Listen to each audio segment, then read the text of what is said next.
Susan. Yeah. Hi, Gina.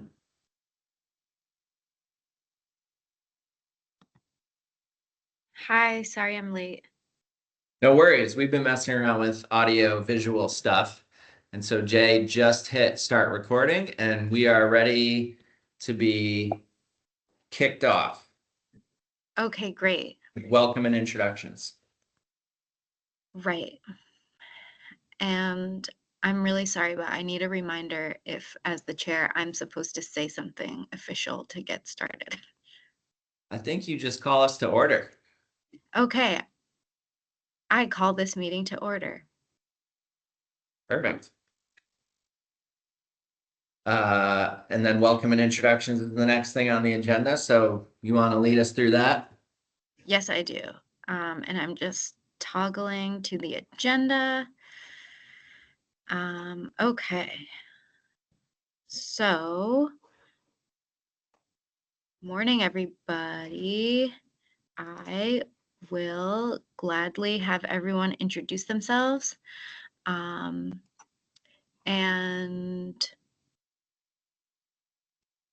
I am having trouble seeing everyone who's here. Let's see. Okay, I got it. So I can call people if that's helpful. So I'm Gina Pandolfo. I use she, her pronouns. I am the commission chair, and I'm calling in from Shelburne, Vermont. And I will pass it to Jade, and feel free to pass it on to someone else. Good morning, everyone. Jade Christy Maples. I'm calling in from Berlin, Vermont. Megan, do you want to go ahead? I'm Megan McKeever. I am calling in from Montpelier, Vermont. And I will kick it over to, everything is so tiny on the screen, Jay. Me? You're Hello. good. I am Jay. Don't unmute yourself. Yeah, I won't unmute myself here. I'm speaking as Phil in the transcription. He, him pronouns. And I can pass it over to Danielle. Sure. Good morning, everybody. I'm Danielle Shaw, she, her pronouns, SerVermont's training officer. And we'll just, I guess, go through everyone who's in the room with us here in Waterbury. So Caitlin. Just getting closer to the mic. Hi, good morning, everyone. Caitlin Perrier, she, her pronouns. I'm the VISTA program manager here at SerVermont, joining from Waterbury with the team, and I will pass it to McKenna. Good morning, everyone. I'm McKenna Crosby. I'm SerVermont's program officer. And I guess I'll pass it over to Phil.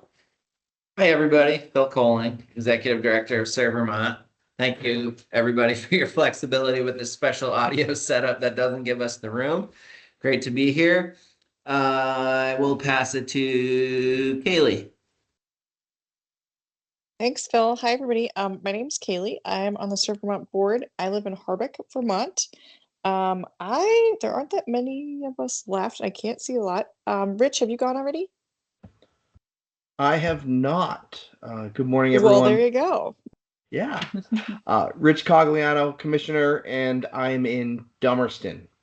So let's hand it over. I think, Chris, you're up next on my list. Yeah, that sounds right. Hey, how's it going, everybody? I'm Chris Shembry. I am calling in from Burlington. Yeah, I'm on the SerVermont board, and I work for AHS. I don't know what else we're supposed to be saying in our intro, so I think I'll just leave it at that. I work for Dale specifically, and yeah, I will pass it over to Susan. Hello, everyone. I'm Susan Cheeseman. I work for AmeriCorps. I am calling in from Concord, New Hampshire, and I serve as an ex officio member on the commission, and glad to be here.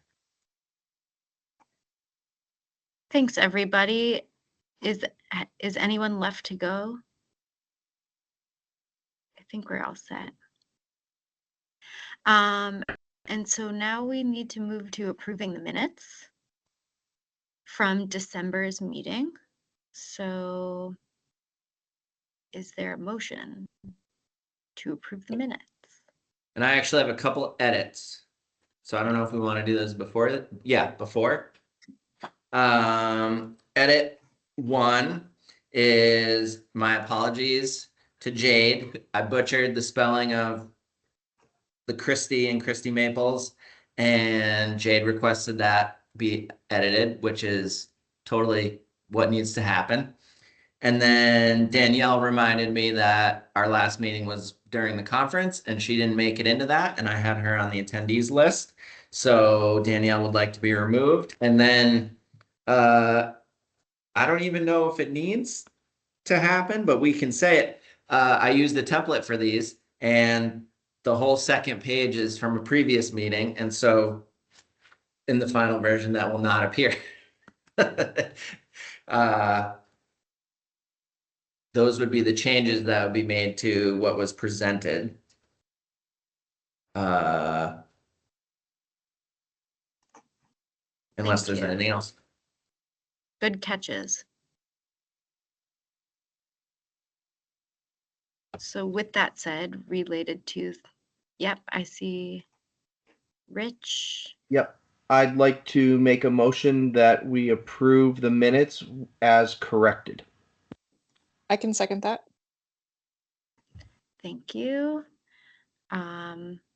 So a motion and a second to approve the minutes as corrected. If there is no further discussion, we'll proceed to a vote. All in favor say aye. Aye. Aye. Aye. Aye. All opposed say no. The motion passes. And I'm using ChatGPT to remind me of what the steps are supposed to be. So I feel really fancy. Motion approved to approve the minutes. And we'll move on to the public comment period. I don't see anyone from the public on the meeting. And as far as I know, we haven't received any public comment to discuss. Unless we Is that wanted, it's mostly true. Guy was not sure he was going to be able to make it. He's not here right now, and he did send that quick email. I'm happy to go over it quickly, if that makes sense to you, Gina.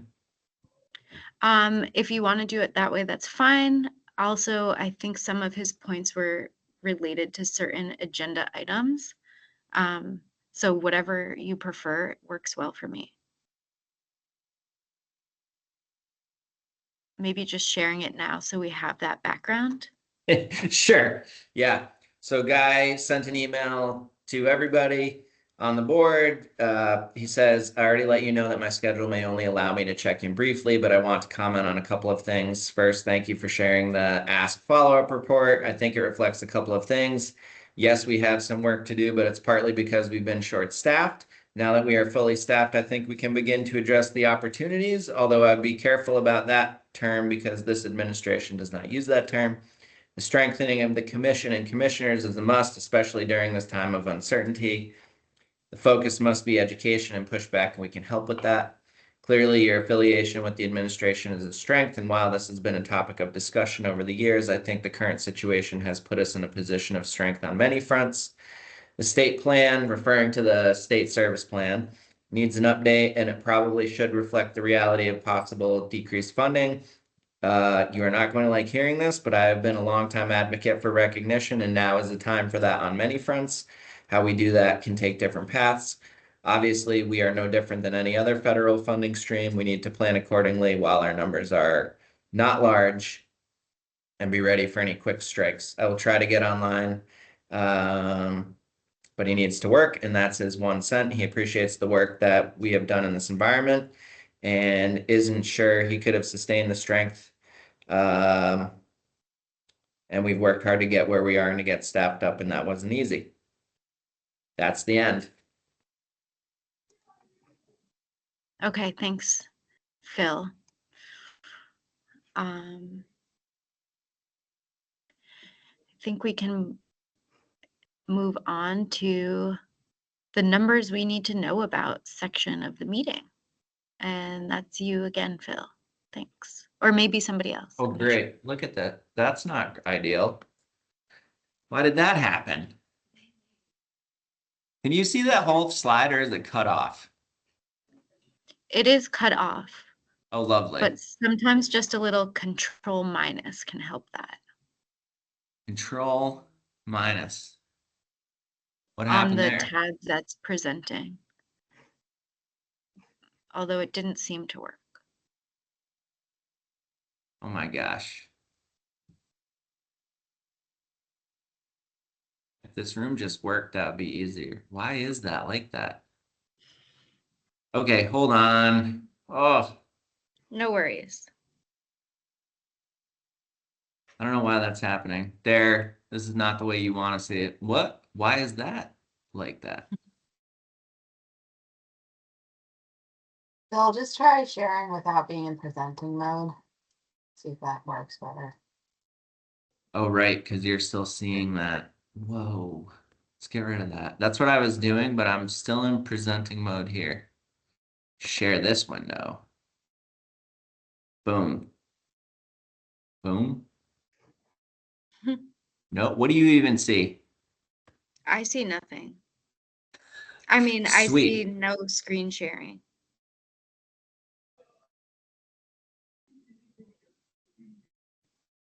We have this bizarre little loop over here. Oh gosh. That's true. All right, you at least see that now. There we go. Yeah. That's awful looking. Okay, sorry everybody. Well, good. Thanks to McKenna for pulling this together. These are our grants by member service years. Those are full-time equivalents and slots. Running through it quickly, you can see, we'll go left to right. So Vermont Housing Conservation Board did fine with all their recruitment up to this point. They do typically have quite a few folks come on in the spring. There are some summer positions at various host sites, so I think we'll see both of these numbers bump up. You can see that Eco AmeriCorps is pretty much filled. Linden is a similar situation. You can see that they're about half filled in terms of MSY, which represents their full-time members or most of their full-time slots, and then the rest of that is with seasonal folks. So they bring on a lot of folks for the summer as well. Vermont Youth Conservation Corps, they actually just started some of their 3/4 time folks, which is the largest slot that they have, getting ready for the summer. And the rest of that bar gets filled between May and August, really. And then resource, of note here, they're wrapping up their program this year. This will be their last year in operation, and they are having a difficult time recruiting. They have a couple of full-time positions filled and some of their lesser slots they're looking to fill, but that has been a challenge for them, which is why they decided not to move forward with a new grant. So I'm sure they'll fill some more, but it has certainly been a challenge. Oh, and you'll notice that on this slide deck, I have helpfully inserted which of our subcommittees or committees the stuff we're talking about applies to. So preemptively, this is kind of the program committee's space. I'll ask the staff here if anybody has anything else they want to add about any of these programs right now in their enrollment recruitment. No? Okay. Lovely. That looks like the only totally messed up slide. So I'm going to stop sharing that. And now I'm going to try to share.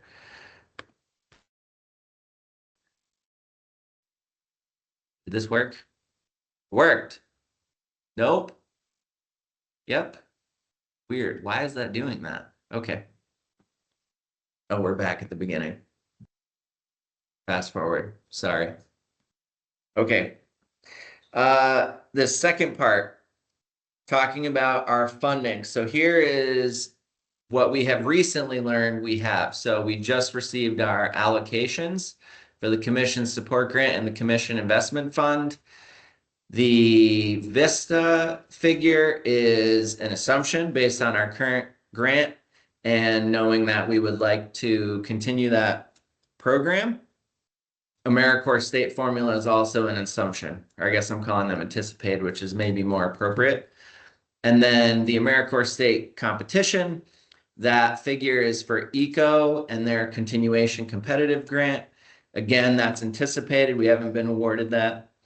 And then the top line item, sorry, going back up, is our general fund, and we will have that again. So in the Agency of Human Services staffing line item, we have a $76,000 line item. As a reminder, or maybe for some of you brand new information, we used to run on a calendar year grant. AmeriCorps has shifted us to a time frame that will align with the state fiscal year, so a July through June grant period. And we changed grant periods by having an 18-month grant. So there will be some funding left over on the 18-month grant that we're looking for a no-cost extension for. And that will primarily be funding our housing initiative and the remainder of that contract, as well as conferences. Any question about these high-level numbers? I have a couple of questions. Yeah. Can you just repeat 2025 means starting when and ending when? Yes. When you say commission 2025 funding? Yep. So it is kind of a strange year. So when I say 2025 funding, it's the federal fiscal 2025, which of course ends in September coming up. But the grant we are given during that federal fiscal year will cover it's actually the 2026 state fiscal year beginning in July. So this is July 2025 through through June 2026. Okay. And thank you. And then can you remind us when it says state commission support versus commission investment? Yep. Can you remind us those two things? Happily. So state commission support, that's pretty much our base administrative grant.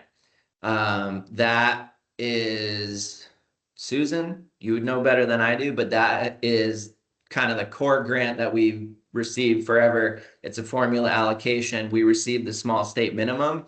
And if, that funds kind of our baseline work of administering the AmeriCorps programs. The Commission Investment Fund has been around since 2016, and there had been previous grants sort of similar to it previously, but it became known as that around that time, and that is supposed to enhance our capacity to provide training and technical assistance to our AmeriCorps programs and members, really. So, it's also commonly called like the training grant because it's focused over on the training and technical assistance side versus the kind of base operations and the commission support. Thank you for asking that question. So State Service Commission receives that like technical support one, but then commission investment, the next line item is what again? That's Like the what training kind of and money? technical assistance portion of our funding from AmeriCorps. Oh, I thought, okay. It's also a formula grant. It's just a different grant. Investment. Okay, so you just described both of them. I was conflating the two. Okay, thank you so much. They are, we do have staff positions that are listed in both.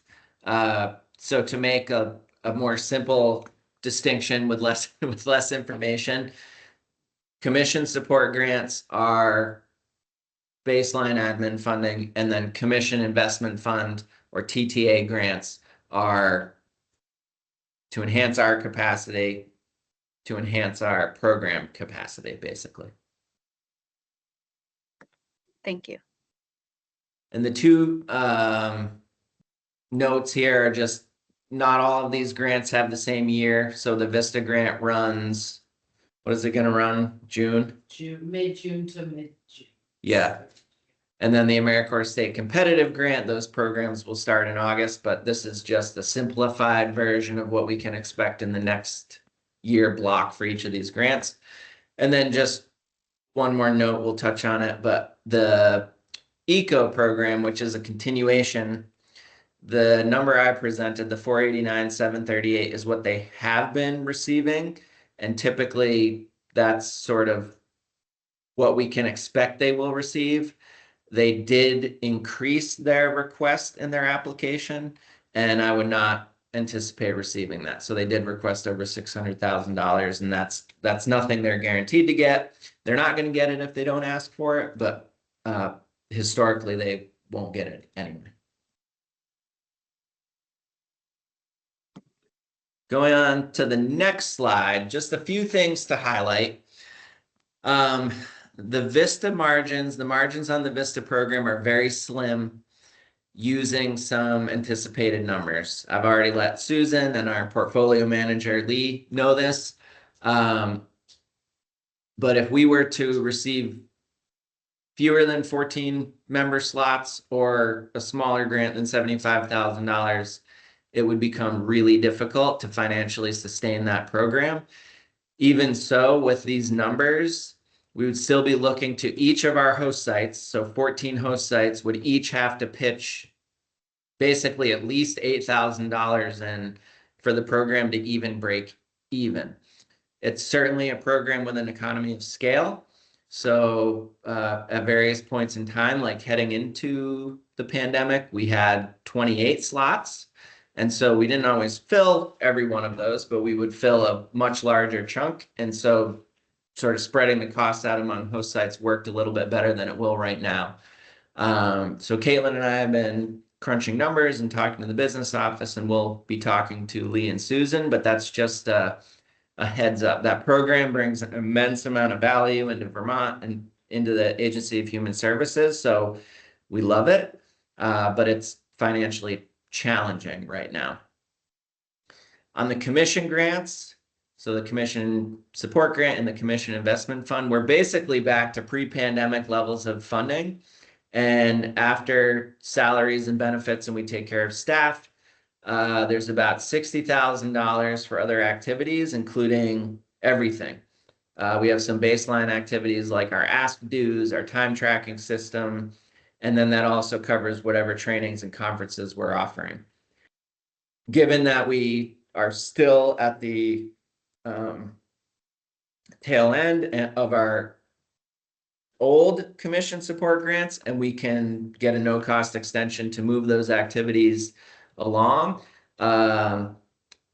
we will definitely be able to continue all of the activities we have been doing, but we will definitely be looking to the future to figure out how to sustain some of what we do and or what we're going to limit. I think there are things that we have paid for using contractors over time, trainings and other things that I think we certainly have more staff capacity to handle in-house. But it's also likely that, if our programs want to or believe we should still offer like the 2-day conference with an overnight, we'll have to start looking to our programs to pitch in a little bit.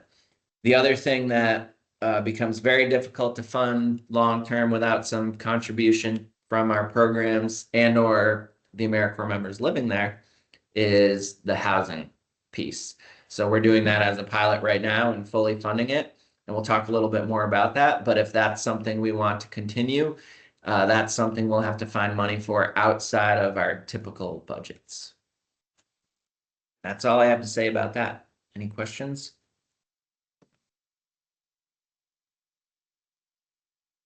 I'll ask a question.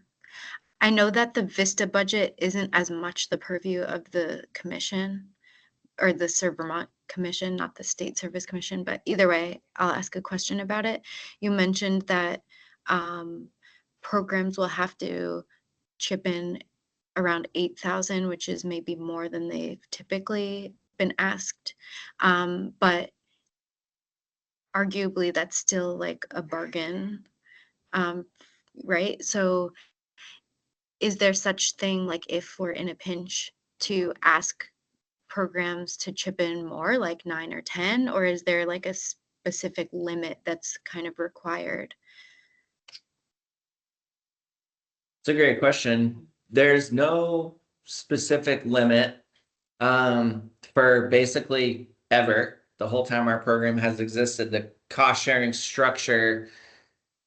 And just as a refresher, we also pay the federal government for, so out of these 14, we'll pay the federal government the full cost of 2 of them, which is about, I'll call it $60,000. So we pay their living allowance rather than have any host site that pays the full cost. We democratize it and divide it out among all sites. So typically the structure has been the first year, you're at $6,000, second year, 7,000, and then 8,000 beyond that. That has also historically allowed us to offer scholarships, and that becomes really important when we have some host sites. Like right now we have 2 members serving with Reach Up, and they just can't pay us any money. There's not only do they not have the money, but the structure of getting money to us, if they did have it from within state government, essentially is impossible. So, yeah, that $8,000 figure is also assuming everybody pays, but that would limit our ability to offer scholarships. We prefer to lead with, if there's a great position, we would like to recruit for it, and then we can figure out the money later. And so, we have had times, with a great example being like the Cobley Library up in the Northeast Kingdom, where they actually like passed a hat among the board to come up with like a couple $100. That was the only cost share they could come up with once. And, that our ability to offer that and sort of absorb that cost is smaller when our margins are more slim. And yeah, it's a value. I think the more we increase it, the more likely it is that some potential partners who could host members will start sort of considering, is this worth it? Because part of the value is, it's less expensive than other options. So we're we're a long way from knowing exactly what the impacts will be. And I know we'll have some conversations with Susan and Lee, especially as they start getting their allocations and know what they can give to different people for grants. It is the sort of thing, though, that, if suddenly Susan and AmeriCorps offered us $100,000 supervision grant, that changes the numbers pretty drastically for those host sites. Or, likewise, if it goes the other direction and they can give us less money, I would anticipate our business office would want to be talking to us about, okay, we can't actually lose money on this grant. We have to at least break even. Thank you.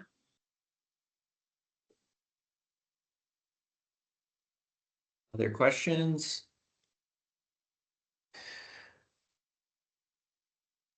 Oh yeah, and this is Finance Committee.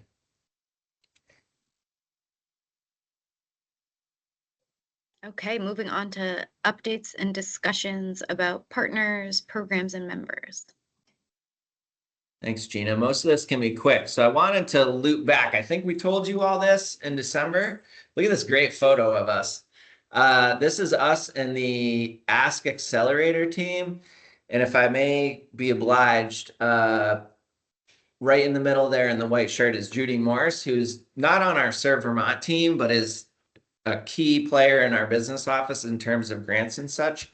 And she actually lost her husband this week, Wendell Morse. And we're pretty upset. I've actually had the opportunity to get to know him a little bit because Judy's come to some trainings and conferences with us, and he's retired military and he's come along. He's a veteran. And so we're quite heartbroken for Judy right now. She's doing okay. But our thoughts and prayers are with her. But she participated heavily in that visit, which was great. And then other than our staff, the rest of that team came from Rhode Island, New Hampshire, South Carolina, Kentucky, and imparted their knowledge on us. And Iowa. Chad there in the white glasses is the Ask staffer from Iowa that came to visit. And the result was that report that I sent out. And frankly, guys, summary is pretty decent in terms of how I feel about it. what I want to call out specifically right now about a couple different pieces of it. So, one, congratulations to our entire staff, because September was at a point where they were all oriented, they all kind of knew what their jobs were, and they were not responsible for anything being the way that it was yet, quite. We can't blame McKenna for for things we've been doing for 10 years. I shouldn't even say blame. There's no blame. But as we went through the accelerator visit, and then immediately after, even before we had the report, some of the stuff that had come up and discussions that we had, and frankly, assistance that had been offered. So the folks who visited said, hey, we have a great policy for this, or I really like the way we handle this. And so staff have just jumped in and began making changes before we even had the final report. Having that report, and this part of it is on me. We're going to start sort of chunking out what the different things we want to make changes on are, who's responsible for what, and start making sure we're actually, in a very calculated way, addressing some of those improvements that we can make and not missing anything. So sort of ad hoc folks have been doing great with it already, but making sure that we make a concerted effort to have everything be absolutely as strong as it can be, because as you can see from other topics, we think we're going to go, through a challenging time in terms of the amount of funding we have. And so we need to really make sure that everything we do is as great as it can be. So thanks to ask, and happy to answer any questions anyone has.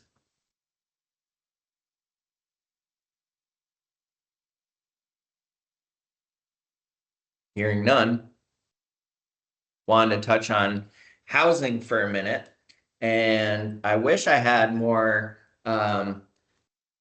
data. What I really want to do is say thank you to Caitlin, who stepped up and is our point of contact for the housing in terms of programs, reaching out to reserve rooms for members. And Caitlin served as the conduit for the members. I have to be honest, the members have been great so far who are there.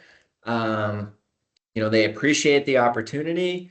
They're forming a little community. They're reaching out when they need things. And then Greenway Institute, which owns the building, has been wonderful as well. Caitlin, you're going to have to jump in and remind me exactly how many people are there right now.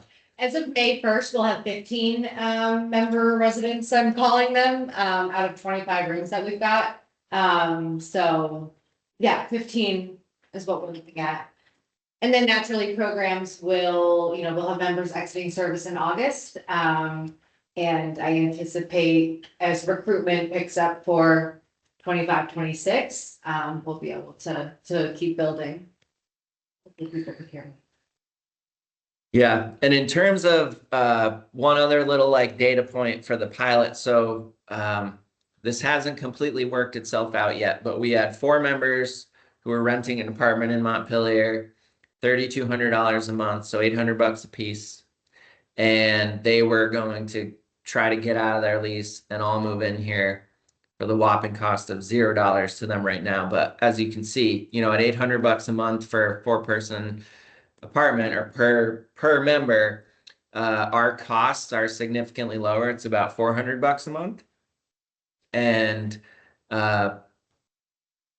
we know we will not have money to fully fund this project forever, but as you can see, we can save members a significant amount of money even if they have some form of contribution. Where there's a lot of ways to make something similar to this happen, but what I'm really excited about is we're actually doing it. And so, we had a lot of conversations with state colleges and then the state university system about, hypotheticals. What does it look like to house a bunch of AmeriCorps members in a dorm?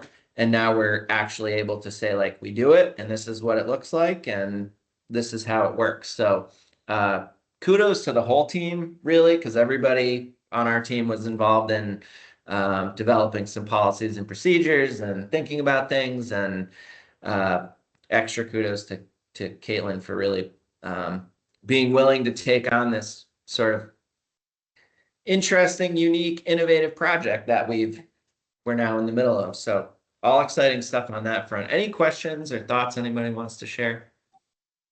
Yeah, Bill, just curious if any of the programs in particular seem to be heavy utilizers so far, and if there's any feedback on how this is impacting recruitment in general. The ECO program is certainly already early heavy users of the housing program. So I believe we have 6. The way we broke it up between 25 rooms, 5 programs, including Vista, 5 programs can have, 5 rooms apiece. Resource, of course, maybe with fewer members in the coming year, we think we could have a few more members from other programs fill those gaps. So ECO is a really early adopter. They've also been utilizing the housing for, they do a lot of trainings monthly in Montpelier. So since we have empty rooms, members coming from Brattleboro have been able to stay for a night or two when they're coming to trainings in central Vermont. I don't know if that's helpful data. I also ran into 2 ECO members in Montpelier last night that are part of that quad that just moved into the dorm, and they expressed, gratitude. I asked how things are going. They said, it's free. We were trying not to complain about any of the small things because it's free, and they seem to be really happy. And I do think there seems to be a nice community forming there. Danielle and I are working on planning some member orientations for these residents since it is so new. But yeah, I don't know if that answered your question, but just some data, I guess, that I have. And it's funny that Caitlin is not mentioning this because she's a key player on both sides. But I think another great data point is with our flood recovery vistas, who were recruited, couldn't start, couldn't start. I think they went back and forth like 3 or 4 times, but both of them relocated to serve, and both are taking advantage of the housing. And so as we were saying, okay, you're going to start soon. No, you're not going to start. Yes, you might start. You might be delayed. The sort of undercurrent was they didn't have to sign a lease anywhere. They didn't have to worry about missing out on a housing opportunity. We were, I guess technically we were holding, rooms for them so that when Susan and Lee finally told us like, you can do this, we could just do it. And so I think that's another sort of, anecdotal data point we were interested in of, how many members hit the barrier of housing and then we end up missing out on them. And I think, if these 2 had been told, because their start date changed, okay, let's start you in February. Oh, no, wait, now you need to wait until May. That would have created a lease situation in all likelihood. So having a place to land and knowing that that was going to be there either way, I think played a big part, which is actually like on both ends. That was Caitlin's project. So it's funny you didn't mention that. It's an essential recruitment tool, I think, at least for myself. In the last couple of years, I think we've recruited Vista, speaking of my program, Vista's locally, in large part due to the housing crisis, and it felt really good to be able to bring folks into Vermont to serve and have that home base for them when they got here. Any other questions?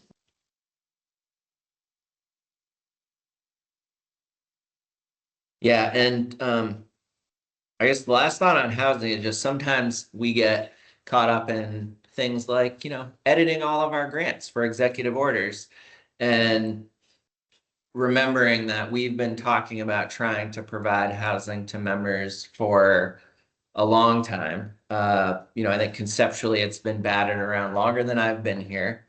We've had, lots of conversations, especially as there's the period of time talking a lot about the empty dorms in the Vermont State College system, even before it became the university system. And so we've been talking about this for a long time. So the fact that we're actually doing it is pretty amazing. So kudos to all of you too for, making that a priority and telling us to go for it, because it is fun little funky thing that we're doing with a huge impact. Phil, just last thought on that, just related to taking credit where credit is due. I think putting that data on the page and demonstrating it as a value add that we're doing in an efficient way through the program is worth figuring out how to make sure it has visibility. Absolutely. Yeah. Certainly. All right. So want to touch base on this in a situation where we don't have to make any decisions right now. I shared with all of you that this information has been passed along to AHS leadership, all of our programs, which we'll be reiterating it with them again. And then it actually made it into the governor's report and went up there as well, because we're expecting a really tight funding year. Not even included in these figures is DREAM, because I'm coming at this from sort of a loss angle, which for better or worse, but they requested $175,000. A working assumption right now, although that could change, is that we're probably not going to be in a position to start having a new program with our formula funds. Historically, we've almost never done that. We did that once in a very interesting situation. So this is what we're looking at. The competitive continuation, that is eco, and we expect to get that. The formula allocation is our formula allocation. That might not be the exact same number, but we expect to get that or anticipate getting that. But the total request we're looking at from our current programs is $2.5 million. And backing out those first two figures, we think we're looking at about 1.1 million. That is, we don't know exactly how we're going to fund it. The outcome of the competition is going to have a massive impact on that number. So Vermont Youth Conservation Corps asked for about $750,000, as did Vermont Housing and Conservation Board. If we pick one of those up, you can see, suddenly we're looking at being maybe $400,000 short.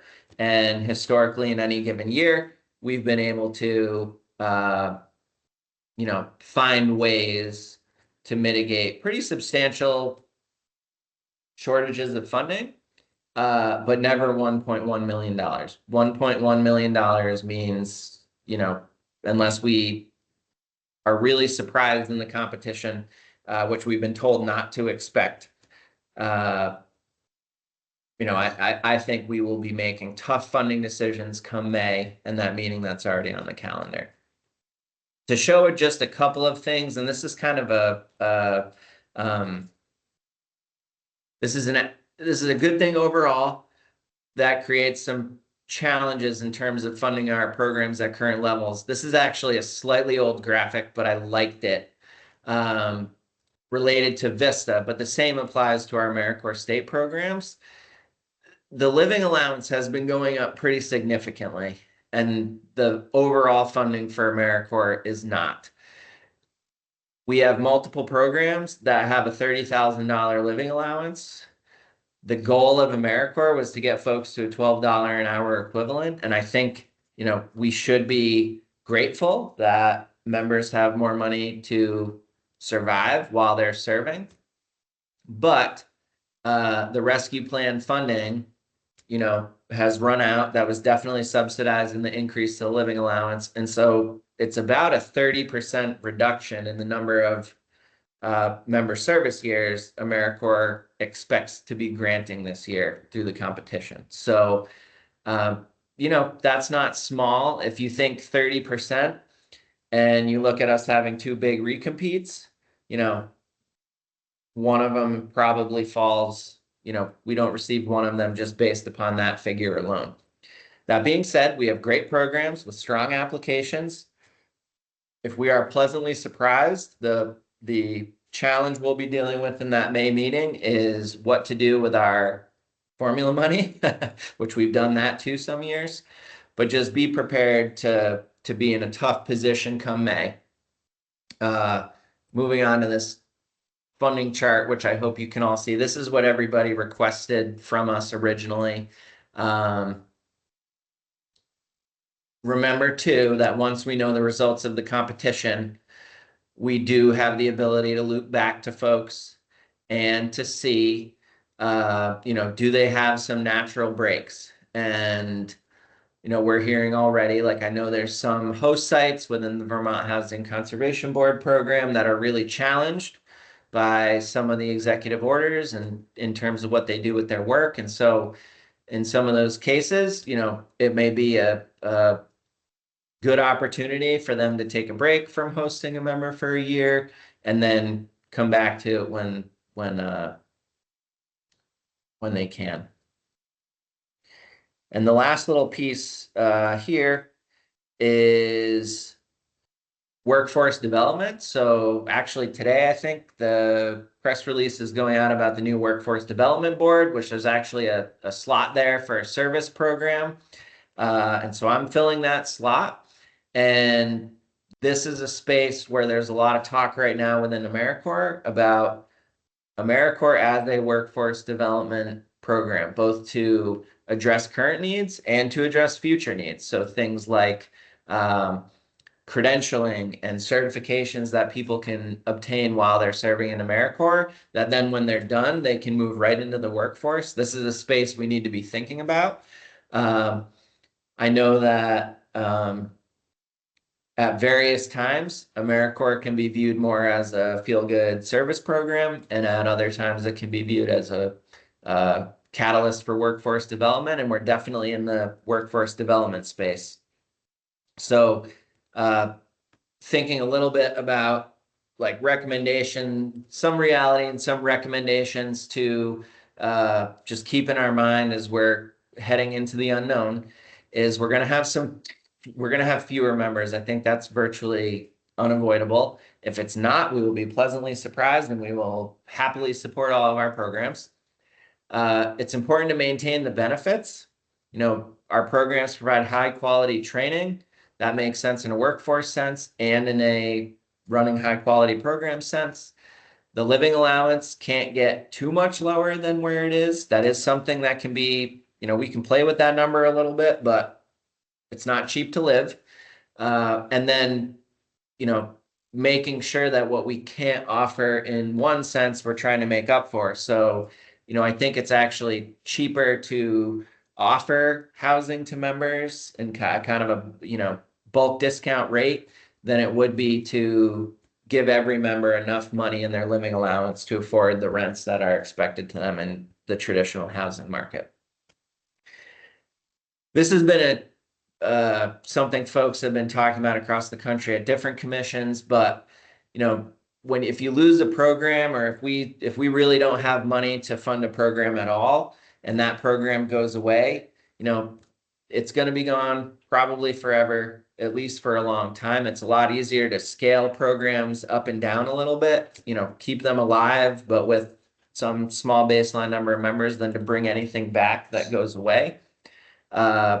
So that's something we'll be thinking about as a staff for sure, and you all should too. And then again, workforce and remembering that we've had a couple major disasters the last couple of years, and disaster is a space that AmeriCorps does quite well in as well. So framing our programs that way as much as we can. This just goes back to those same numbers, but if there's any questions, I'm happy to attempt to answer them. I have a question, Phil. I mean, I know recruitment of members in and of itself has been a challenge, right? Post-pandemic especially. Do you think that I know the minimizing members is not ideal from just because of budget constraints, but do we anticipate that maybe that makes it a little bit easier to fill MSY and slots if we're looking at a smaller number given the recruitment challenges? That's a great question. And I'm partially looking around the room at people who have served in and run programs. One of the things Danielle and I were just on a call with one of our programs this morning, and I think one of the things that really it pains me when we watch it happen, but right, part of the draw of some of these programs is the cohort model and being part of this group of like-minded people who are also doing the awesome thing. And so really, we see that with ECO and VHCB at this roughly 25 member cohort. We've had some programs in the past that were roughly that size, and people really want to serve with others. So I think, hey, come serve alongside these 5 other people, sounds a little bit different than like an awesome program with 25 members. So I think that would be challenging. But to a degree, you are right. I mean, the fewer positions we have, the more, time a program can dedicate to filling that particular slot. So, there's also that question of sort of the return on investment of time. So for a long time, AmeriCorps was pretty hardcore about wanting 100% recruitment.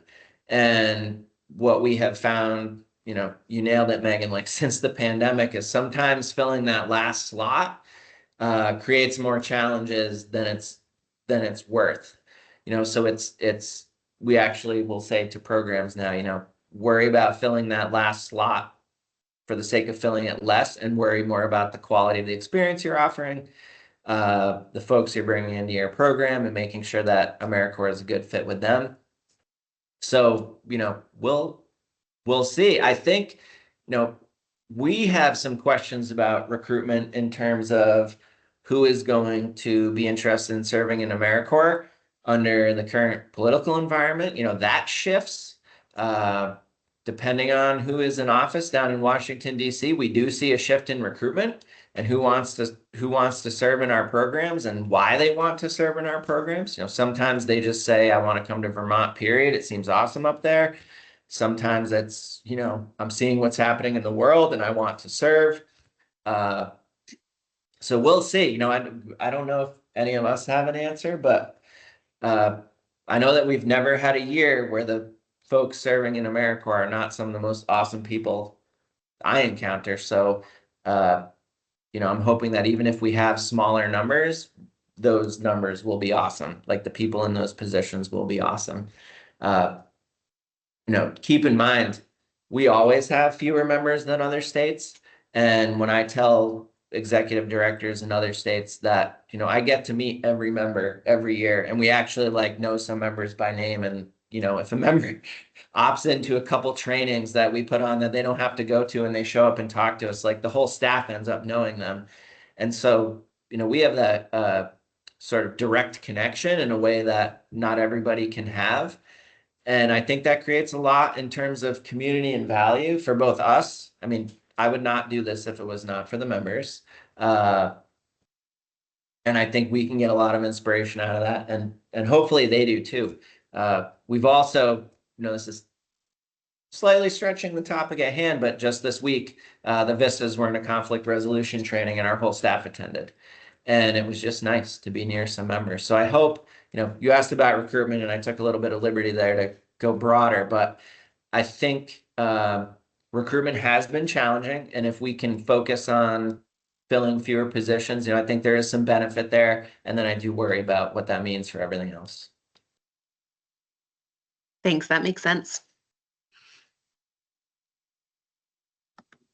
So I Right. apologize if you covered this at the beginning, but just in relation to the stability of those formula funds, how are we feeling in general? Just wondering about the scale of risk there in addition to the competition. That's a great question. So things have been significantly different from how they have been at other times, right? We're making changes to some of our grants sort of retroactively. We're trying to play the game nicely. And so I think if ever there was a time that there was uncertainty all across the board, and I would include it for those funds, right? Like I think they are more at risk now than they have been in other times.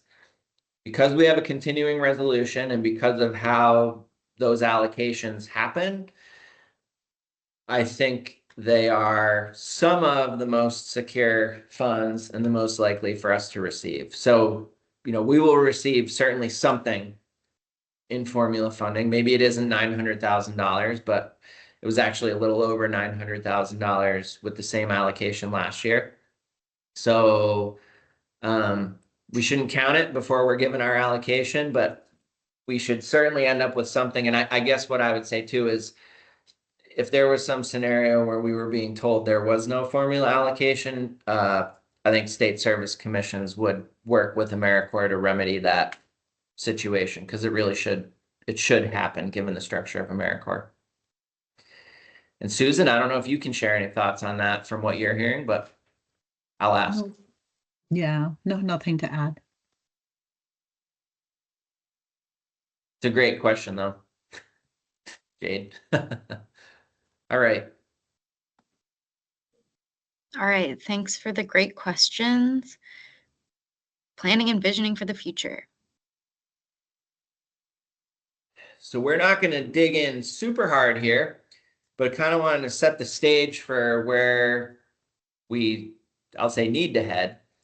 So looking at everything that's going on, looking at everything that we need to do and what our baseline is, these are kind of some high level priorities. One of the things that the staff and I are doing is sitting down with both the accelerator visit report, our old state service plan, and then I'll say other bits and pieces, other plans that other folks have for their work, and figuring out what we need to focus on and where we want to head.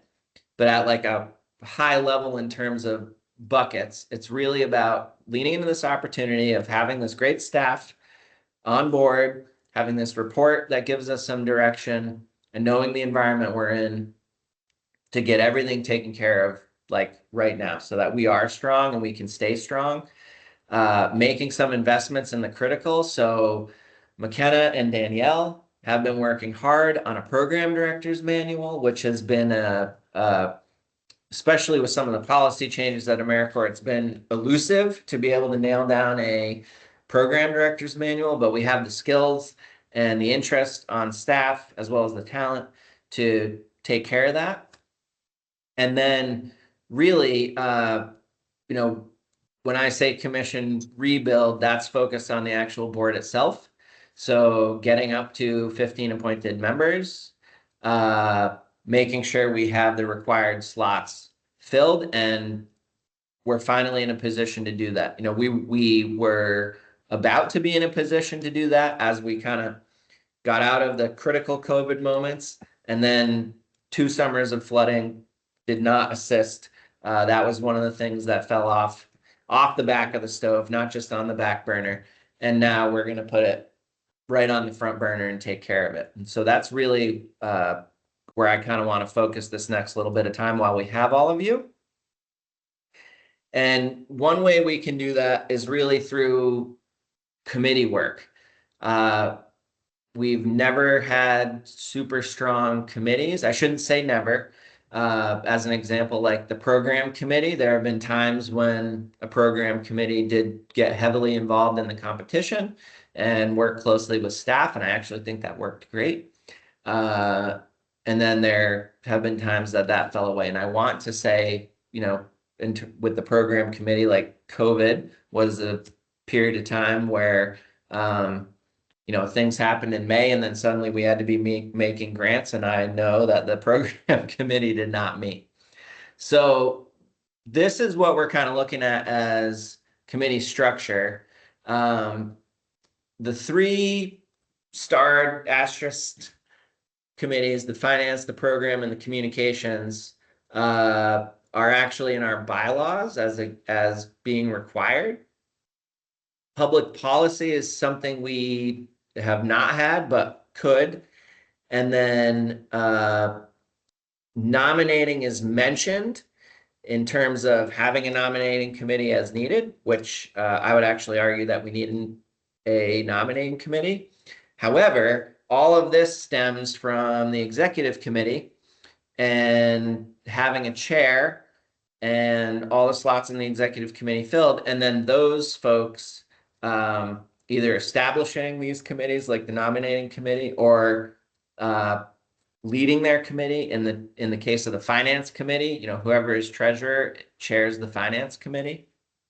And so without an executive committee, it's hard to have any of these committees in operation. One of the opportunities with this staff and actually being staffed up is those would be the folks, the staff responsible for that committee. So it wouldn't just be me running a bunch of committees, which sounds challenging, will be the word I'll use. But, in the case of the communications committee, that would be Jay's committee. Doesn't mean other staff aren't participating, and focusing on, making sure we're producing a good annual report that the board, feels is what they want to put out in the world, communicating our stories of service. That might be where, if we go back to having any kind of awards, that would probably be where that would live to some degree. The program committee, I look to McKenna as the program officer. That would administer the whole competition. And then really, do the critical review of the grants, the technical review of the grants as well. And, the whole board can obviously read applications, but then bring some recommendations to the board. The finance committee, this used to be our whole operation. So it was in charge of audits. We were an independent board. And so it was in charge of audits and such. And being part of the Agency of Human Services, we actually, day-to-day operations don't require a finance committee. However, when we look at shrinking budgets and tough budgetary decisions that we may have to make at some point, to me, it makes sense to have a group of commissioners who are more heavily looped in on that, and receive that information, not just in this meeting, but in another format where we can talk about it. So really, we're looking to identify an executive committee, 4 members, chair, vice chair, treasurer, and secretary, who can work with me to get the rest of this up and running, including the nominating committee, which is probably one of the next steps we should be taking. So I open it up to discussion and, thoughts. I also realize we have a limited number of board members right now. And so if you look around at each other, back Susan out because she's ex officio, and suddenly everybody on this call would actually be on the executive committee. But, or I suppose we could identify folks who would like to apply and wait a little bit, but it seems prudent to try to fill some of those slots as soon as we can. So we can open it for discussion, and then know that I'll be touching base with some of you individually to see, how you would like to proceed, if that makes sense. Questions or discussion? Phil, I've got a question. I know I've seen your spreadsheet of commission members over the years. What Yes. are how many commissioners do we have? Where are we at with I know we need to fill a lot of spots, but I also know, some like myself have sort of stayed along even with some limitations and other things like that. And so just kind of a state of the state on what are the numbers around, what do we need? That's a great question. I should have pulled that.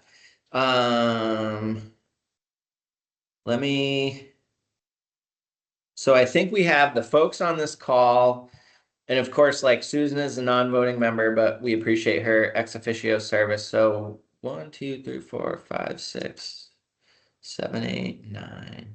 I think we actually have 9 appointed members, I'll say actively serving, right? Some of those folks are within their appointment, and then some, like you, Megan, are thankfully, very thankfully, and we appreciate continuing to serve until their slot is appointed otherwise. Someone is appointed to fill their slot. So we're at 9 voting participatory members who are appointed. And we need to be at 15. We can reach a quorum technically with 9, or sorry, 8. But that would mean everybody's there all the time. And so actually, 15 is our minimum required. We need to get there. And then in all, being realistic, I think we need a few more than 15. And then our maximum is 25, and 25 feels like kind of a lot some days. Although I would rather, head that direction, especially as we try to get the rotation. Oh no, we have 10 people. I just thought of another one.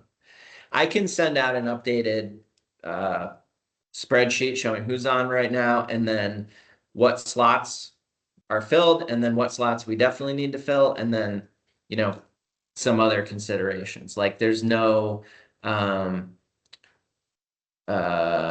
well, there's a requirement to have somebody with nonprofit expertise, right? But there's not a requirement to have like someone from Common Good Vermont on the board, but that could totally make sense. And so we can have both, targets that we aren't required to have, but would like to have. Youth commissioner is a big one that I would love to fill. And I actually, historically, when that's been filled, we've filled it with one person. And I think it makes a lot more sense. And some other state service commissions are moving this direction to have at least 2. And then preferably, 2 who are staggered. Staggered is what I was going for with those hand motions. Staggered. And I saw a question, but I can't. Oh, there it is. Is there a proposed time commitment for committees?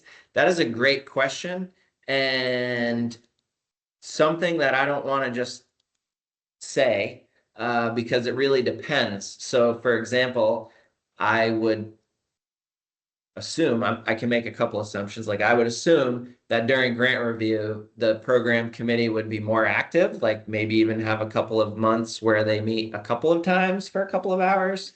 And then probably has portions of the year where maybe they don't meet. The executive committee, a lot of what we just talked about down in Washington, D.C. with other commissions and like the questions I was asking were about how they manage, the fact that having wonderful people on your commission and having the right people on your commission means that availability is more challenging, right? We could probably get a homogenous group of folks who can meet all the time, and that wouldn't be very exciting. So something like the executive committee, they tend to try to do 1 hour, oftentimes like over the lunch break window monthly. But, if we find 4 people who are really interested and we can get the work done meeting every other month or something, that could work. And so part of this is the people on the committees will sort of drive what that looks like.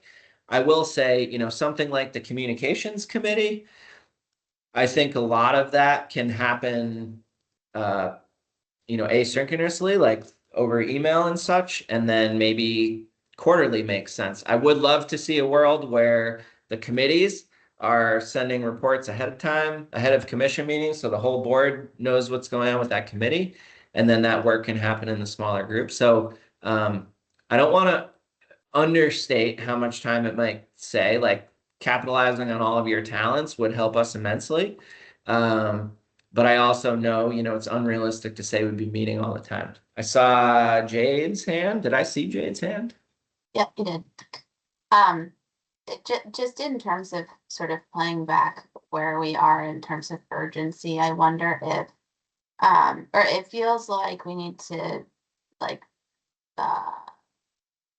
light a fire under nominating and get organized towards the rest of it so that we have more capacity as the commission in general, and then Totally. you have more people to lean on and leverage.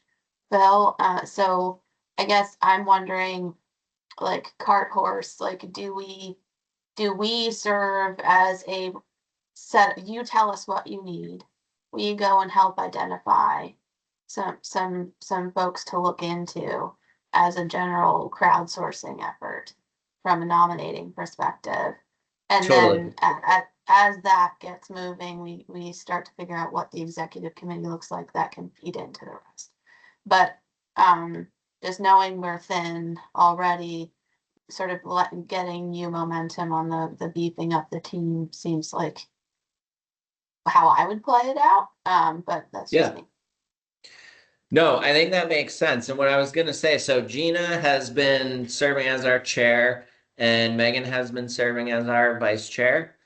And Gina I know wants to be replaced, has done more than her duty. So thank you, Gina, while we're here. And in this situation, yeah, I think Gina can say, you know, we're forming a nominating committee. I can pull together, you know, the list or the document that will show specifically what we're looking for. And then we can go from there and start getting some folks, because I know we could probably get appointments pretty quickly if we put them forward now. The holdup for a bit here has been on our end as opposed to the appointments end. I think they're ready to go when we are.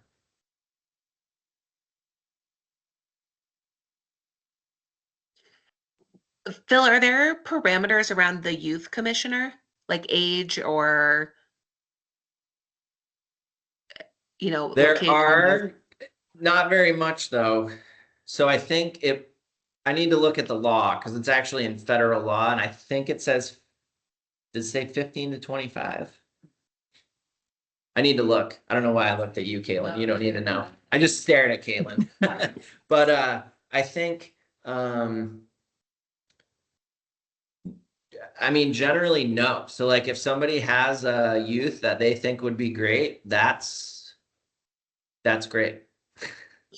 I'm just thinking, I mean, I have a good amount of connections, you know, in Washington County within the school systems, and would be happy to reach out to, you know, some folks that I know, you know, through my work in terms of like identifying youth or like providing opportunities for, you know, youth on student government or like things like that to maybe participate as part of that. But I also, you know, my connections are very much within Washington County, and also don't want to just like, you know, only tap, you know, the Central Vermont resource if there are other Totally. avenues for that. But I think that that could be a really cool opportunity for, you know, some youth in the area to Totally. learn about some of this stuff. And on the youth, yeah, thank you for saying that. And on the youth commissioner, Up With Learning was heavily involved in the Civic Health Index. So when we did that whole project with the Secretary of State's office, you know, they brought in Up With Learning to Up For Learning. If I said Up With Learning, I'm sorry. And, you know, that's a program that has youth involved in it the whole time they're in school. And then there's another batch. And so while we have found like individuals, there's no real pipeline. And so typically, and you know, good for them, that's the life stage. We identify someone, they can serve for a couple of years, and then they go do what's next. They move, they go off to college, whatever. And so having a pipeline would be awesome. And I think, you know, in terms of getting up to where we need to be in terms of numbers, we want to be watching everything, right? We like to watch geographic distribution, you know, gender, expertise, pretty much everything. I would say we need members, period, more than we need like specific members. And I think once we have 15 members, then we can start thinking like, okay, you know, looking around the table, who is not here, who is not represented, and then we can have a running list for recruitment. And really, you know, it should be a full-time thing. I should say the other change since the last time we did a big recruitment push is we're actually allowed to recruit through the state's recruitment system. So we can have like a job posting and put it out there broadly. And frankly, you know, identify some probably a more diverse group of people. You know, one of the things that ends up happening is, you know, we recruit people who we know. And so like right now, we're actually, when you look at how few members we have no fewer than 3 Vista alums from our own Vista program on the board, which is awesome. But is that awesome when we have 9 members? I don't know. I would rather have 15 members for that. So bringing in a more broad group, like outside of our typical channels and the people we know, would be awesome. I also think, just of note on recruitment, you know, the folks we need can be absolutely, you know, as varied as we can get and as diverse as we can get, with the assumption being, you know, they need to be interested in national service and helping national service be successful in Vermont. And that can look like a lot of different things. But that's kind of our baseline assumption of, like, you know, and we can put that in the description. You know, this is for folks who are interested in making sure that we have high quality national service opportunities to serve in national service programs in Vermont. Any If we other do questions? go that, go just an ahead. idea, just if we go through that route, Bill, if you can keep us posted on when those things are released, we can use our various social networks, LinkedIn, all that Totally. to be a promotion engine. Absolutely. That's the plan. Thank you. Thank you for being willing to do that. And I think, yeah, I think, you know, the timing is right for that. It's, here we are a quarter through the year, but it's a new year, and we need to make sure that when we put that out there, we then have the staff capacity to respond to it, and frankly, the board capacity to respond to it. And so I think that's like now, and relatively soon. So we'll definitely share that, and please share it widely. Please, you know, recruit specific people that you know, and please recruit from networks. You know, I know, Megan said it multiple times of, like, you know, reaching out through professional networks is a great way to do it. And I think, you know, we're there. We're just about ready. Other thoughts? Do we want to set like a plan, or I don't know if we need a motion in terms of like identifying nominating committee and like starting to get the ball rolling here with this? Or what do we need to do from here to make sure that that happens? Our bylaws say that the chair creates and charges the nominating committee. And so, Gina, if you wanted to, you could say, do it. And then other people could say, I'll be on it. And then we could have at least the start of a nominating committee. How about this? Anyone who feels interested or willing and able right now to nominate themselves for that, if you want to like type your name in the chat or let me know. And then if you want to think about it over the next week or so and email me, we can kind of start with that. And then work on next steps from there. I think that considering it's April is about to start, like maybe the goal would be to understand like how many people are interested by the end of the first week of April, and then set a meeting date by the end of the second week of April, as in like that meeting might not happen the second week of April, but at least have a meeting on the books That as sounds of the good. second week. Okay.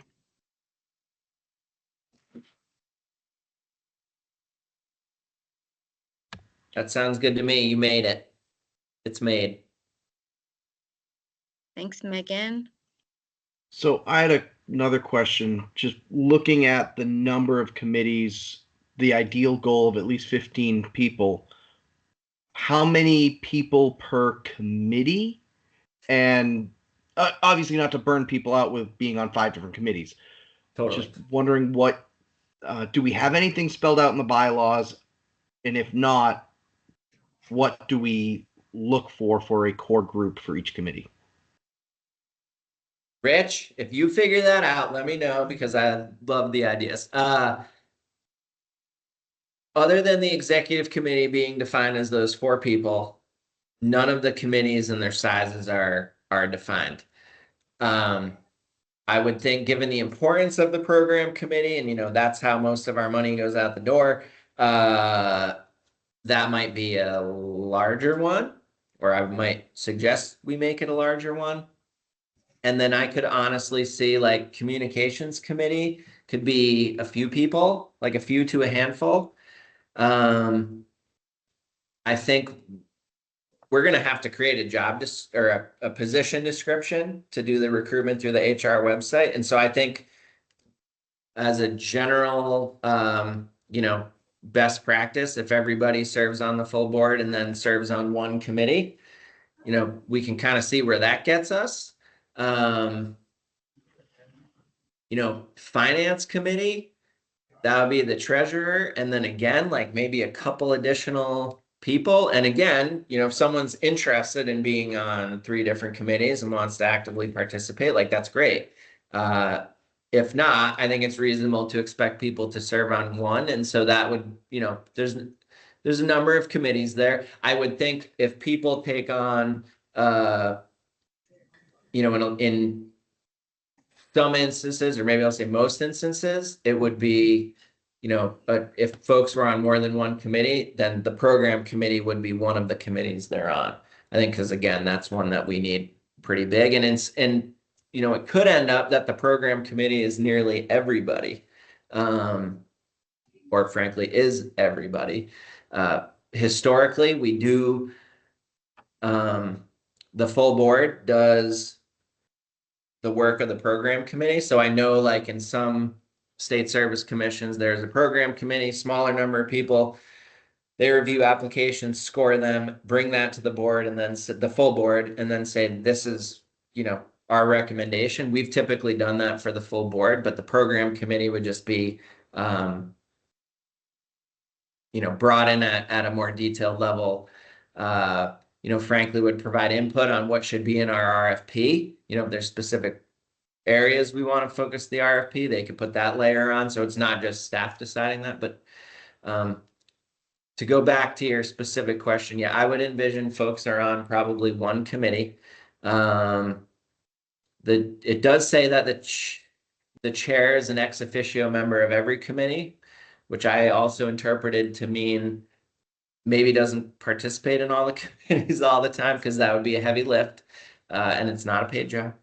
So yeah, probably one committee plus regular board meetings, and I think most of the committees would meet like an average of once per quarter. Thanks, Susan. So we are close to time. Was there another question? Sorry. I was just going to mention one more thing. So a couple years ago, I can't remember if it was during COVID or beforehand, that we kind of talked about wanting to ramp up the committee work. And due to the nature of how many people are on the commission, could it be possible to kind of add another time where all of us come together as a commission meeting? Like, we tend to not meet as much during the summer, but could we set a summer date and we kind of just on the spot go into breakout rooms and do committee work? And so that has been on the back of my mind as we've had this conversation, while we're still low numbers, or maybe while the nominating committee is meeting and working behind the scenes towards getting more recruitment.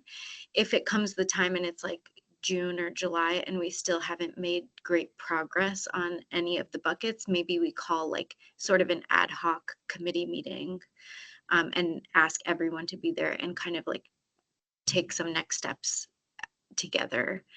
Totally. Just something to consider. But I feel like it's too soon after this discussion to say we definitely need to do that.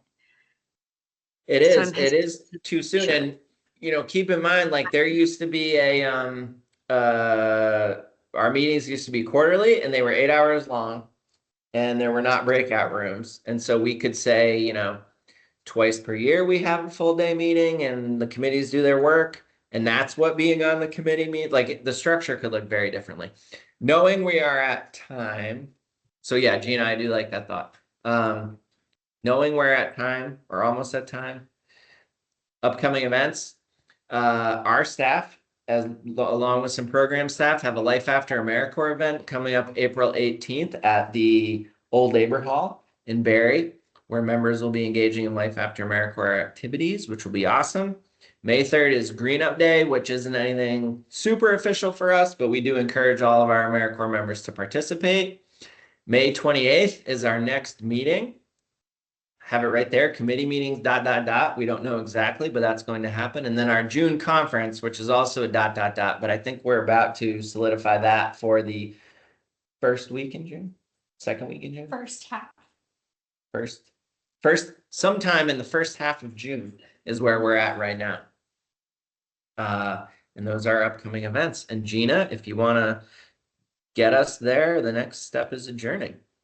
Okay, well, thank you so much, everyone. I think this was a really generative conversation. And I will send out some emails related to committees next week. And thank you so much, staff and commissioners. See you next time. Thanks, everybody. Take care.